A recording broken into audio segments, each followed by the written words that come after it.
Caralho, viado, se liga nessa música aqui que eu achei. Bota aí. Filha da puta de taca apertada que vai encaixando na piroca. Ué, mas que diabo de barulho é esse? Caralho, moleque, abaixa aí, senão o vizinho vai reclamar. Se a vizinha reclamar, manda ela tomar no cu. Que é isso? Foi assim que eu te ensinei? Foi assim que eu te dei educação, né? Mandando os outros tomar no cu, se fuder, que porra é essa? Hã? Ah, vai se fuder você também. E aí, posso saber qual dos dois que tá ouvindo essa desgraça nesse volume todo? É o Bin Laden! É o brinquedo! É o brinquedo! É o Bin Laden! Não, pera. Você, nós dois... Ah.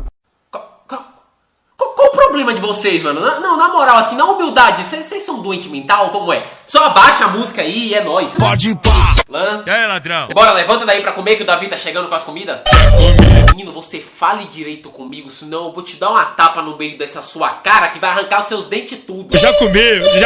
Aí, ó, eu sou uma mãe muito boa mesmo, porque se fosse no meu tempo, minha mãe nunca ia deixar. Nunca diga não, cada vez. Nunca diga não.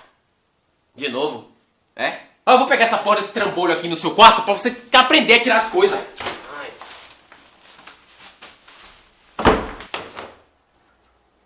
O quê? Um quadradinho sensacional. Ah, não.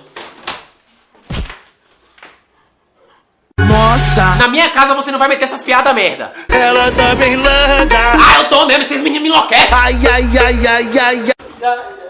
Vai voltar. Ah, é claro que ele vai voltar, o Davi é todo dramático. Isso não é drama. Quem mandou você parar de lavar os pratos? Ai, mas esses meninos abusam da minha mente, viu? Abusadamente.